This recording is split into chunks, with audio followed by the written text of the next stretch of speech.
kalau gua nggak salah lu masuk tuh 20 Mei ya, kalau 20 nggak Mei. salah 20 Mei itu kan IHSG di 7.100-an gitu kan.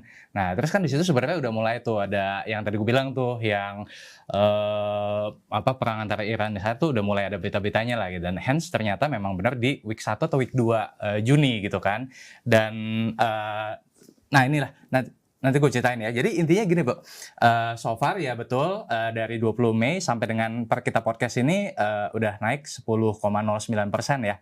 Artinya sekarang value lu udah naik dari 1 miliar menjadi 1 miliar 100 juta. Iya, berarti kalau misalnya gini bisa dibilang kan soalnya kan kalau misalnya lu saham-saham yang lu rekomendasikan gua buat beli itu pasti kan sama juga dengan yang lainnya berarti kan. Iya. Berarti kalau gitu batch gue masuk ke batch Juni gitu kan. Iya. Berarti batch Juni plus 10% juga bisa dibilang gitu Iya, ya, Juni. jadi pas itu ada lumayan juga yang masuk di bulan Juni secara rata-rata itu juga sekitar 10%-an juga, Bro.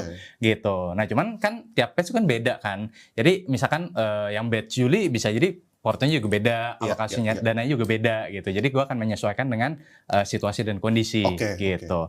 Nah, yang gue mau cerita gini, Bro, kalau secara return kan 10%, tapi gue pengen share ke behind the scene-nya atau proses thinking-nya ya, Bro ya.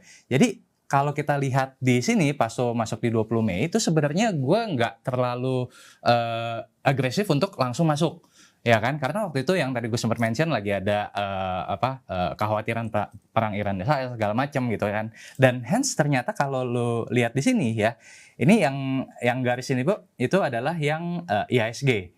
Nah, ternyata benar nih di week 2 masuk ke week 3 IHSG turun dari 7.100-an ke 6.900-an gitu kan. Nah, di sini momen baru gue lebih agresif, Bu. Karena ada beberapa saham yang gue beli dengan harga terdiskon buat lo gitu. Justru gue punya strategi adalah gue tuh lebih tipikal yang jangan FOMO tadi, dan justru gue kalau misalkan lagi ada kekhawatiran atau pesimisme, gue justru akan lebih agresif gitu, yang dimana menurut gue itu akan menghasilkan kinerja yang lebih oke harusnya gitu loh. Dan kelihatan di sini, Bu, ketika nah ini yang gue pengen share ya, ketika IHSG turun dari 7.100 ke 6.900-an di sini, lu punya portfolio drawdown-nya very minimal.